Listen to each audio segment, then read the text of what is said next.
consistent warm temperatures earlier in the year can confuse nature. We talked with urban farmers in the suburbs who say their fruit trees are blooming, their honeybees have left the hive, and when the inevitable freeze hits, woof. Here's Spencer Soisher. No need for patience, young grasshopper. The honeybees are buzzing, and things are blooming in Denver. It's March 17th. This is too early for this. It feels really displaced. Creighton Hoffeditz is the director of gardens and food forests for Denver Urban Gardens' 200 sites. This is our horse barn garden. And their gardens are well ahead of schedule. We're seeing ladybugs pop up all over our gardens. That wouldn't be as big of a problem if we were done with hard freezes. But again, it's March 17th. In Colorado, in the Front Range in general, we have wildly vacillating temperatures.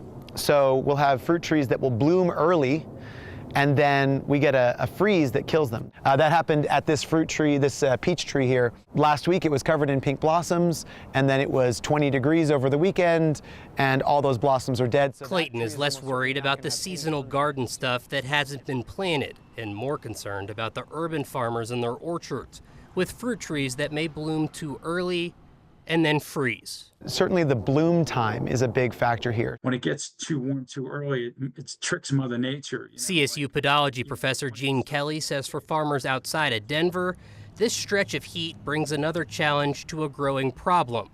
Not enough water for crop irrigation. In our mountain areas, when we do have snowpack, it just melts too quickly.